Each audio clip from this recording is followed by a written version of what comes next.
Hello guys, അപ്പോൾ ഞാനൊരു mini വ്ളോഗായിട്ടാണ് വന്നിരിക്കുന്നത്. അപ്പോൾ ഞങ്ങൾ കൽപ്പാത്തി രഥോത്സവത്തിൽ കഴിഞ്ഞിട്ട് കട കാണാൻ വേണ്ടി പോയതാണ് കേട്ടോ. അപ്പോൾ നിങ്ങൾക്ക് എല്ലാവർക്കും അറിയാം, കൽപ്പാത്തി രഥോത്സവം പാലക്കാട് ഭയങ്കര ഫേമസ് ആണെന്ന്. ഞാനും എൻ്റെ ഫ്രണ്ട്സും കൂടെ പോയത് കേട്ടോ. ഇത് അക്ഷയ, അത് വൈഷ്ണവി. അപ്പോൾ നിങ്ങൾ വന്നിട്ടുണ്ടായിരുന്നോ എന്ന് കമൻറ്റ് ചെയ്യണേ. അപ്പോൾ ഞങ്ങളങ്ങനെ കൽപ്പാത്തിയിലൊക്കെ എത്തി. അത്യാവശ്യം തിരക്കൊക്കെ ഉണ്ടായിരുന്നു കേട്ടോ. പിന്നെ എനിക്ക് കൽപ്പാത്തിയെക്കുറിച്ച് അറിയുന്നത് കുറച്ച് കാര്യങ്ങൾ ഞാൻ പറഞ്ഞുതരാം. കാശിയിലെ പാതി കൽപ്പാത്തി ഇതാണ് കേട്ടോ ഇവിടെയൊക്കെ പറയാറ്.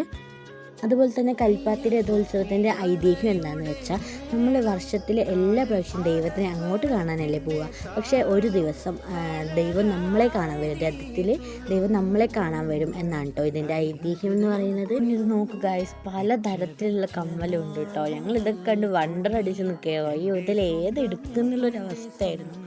അയ്യോ നല്ല രസമുണ്ടായിരുന്നു കേട്ടോ. നോക്ക് ഗൈസ്, ഇത് കാണുമ്പോൾ തന്നെ നിങ്ങൾക്ക് അറിയാം നല്ല കളക്ഷൻസും ആയിരുന്നു, അതേപോലെ നല്ല റേറ്റും ഉണ്ടായിരുന്നു കേട്ടോ.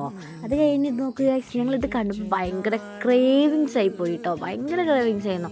ഞങ്ങൾ പിന്നെ അത് കുറച്ചൊക്കെ വാങ്ങിച്ച് കഴിച്ചു. പക്ഷേ ആകെ പൈനാപ്പിൾ നെല്ലിക്ക് മാത്രം നല്ല ടേസ്റ്റ് ഉണ്ടായിരുന്നു. വേറെ ഏതും ഇഷ്ടപ്പെട്ടില്ല കേട്ടോ, ആർക്കും ഇഷ്ടപ്പെട്ടില്ല. ഞങ്ങൾ ഫസ്റ്റ് തന്നെ മാങ്ങ തന്നെയാണ് കേട്ടോ ട്രൈ ചെയ്തത്. പിന്നെ ഭയങ്കര നെസ്റ്റു നമ്മുടെ സോൺ പപ്പടിയില്ലേ, അത് കിട്ടിയിട്ടുണ്ടായിരുന്നു. അത് ഞങ്ങൾ ഇങ്ങനെ വിൽക്കുന്നുണ്ടായിരുന്നു. അപ്പോൾ ഞങ്ങൾ അതും കുറച്ച് വാങ്ങിച്ച് കഴിച്ചു നോക്കി. ഒരു ദിവസം ഞാൻ ഷുഗർ കട്ടൊക്കെ ഒന്ന് മറന്ന് പോയിട്ടുണ്ട് കേട്ടോ.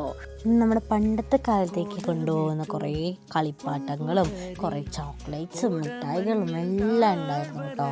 പണ്ടത്തെ മിഠായി എന്ന് പറയുമ്പോൾ നമുക്ക് പണ്ട് 50 പൈസ രൂപയ്ക്കൊക്കെ കിട്ടില്ലേ, ഈ കടല മിഠായി, അതുപോലെ ഈ പുളിമിഠായി, കോൺ, ഐസ്ക്രീമിൻ്റെ കോണ്, തേൻ മിഠായി, അങ്ങനെ പലതരത്തിലുള്ള മിഠായികളും നമ്മുടെ ഡയറ്റിന് വേണ്ട കാര്യങ്ങളും ഉണ്ടായിരുന്നു കേട്ടോ. പലതരത്തിലുള്ള നട്ട്സും ഡ്രൈ ഫ്രൂട്ട്സും എല്ലാം ഉണ്ടായിരുന്നു കേട്ടോ.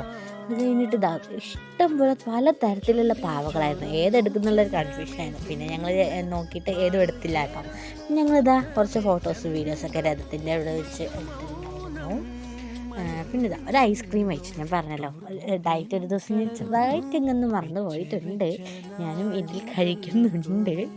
പക്ഷെ നോക്ക് കഴിച്ച് ഇവർ ഐസ്ക്രീം കഴിച്ചതിൻ്റെ റിയാക്ഷൻ കണ്ടോ, നല്ല തണുപ്പുണ്ടായിരുന്നു. അതുകൊണ്ട് അവർക്ക് നേരെ കഴിക്കാൻ പറ്റിയില്ല. ഞങ്ങളൊരു കാർന്നിട്ട് വാങ്ങിച്ച് കഴിച്ചു. നല്ല ഹാപ്പി ആയിരുന്നു കേട്ടോ ആ ഒരു ഡേ എന്ന് പറഞ്ഞ്. പിന്നെ ഇത് രസമില്ലേ, ഞങ്ങളിത് വാങ്ങിച്ചു കേട്ടോ. ഞങ്ങൾ 3 പേരും ഒരേപോലത്തെ വാങ്ങണമെന്ന് പറഞ്ഞിട്ട് ഞാൻ അത് വാങ്ങിച്ചു. നല്ല രസമില്ലേ കൈ കാണാൻ. ഒരു ചെരുപ്പ് വാങ്ങിച്ചു. പിന്നെ ആ ചെരുപ്പ് വാങ്ങിച്ചതിൻ്റെ ഒരു ഫോട്ടോഷൂട്ടൊക്കെ കാണണമല്ലോ. പിന്നെ ഞങ്ങൾ അവിടെ നിന്ന് കുറച്ച് ഫോട്ടോസൊക്കെ എടുത്ത് തിരിച്ചു വന്നു. അപ്പോൾ ഇപ്രാവശ്യം ആരൊക്കെ കൽപ്പാത്തി പോയി എന്ന് കമൻറ്റ് ചെയ്യണേ. അപ്പോൾ ഓക്കെ, ബൈ ഗൈസ്.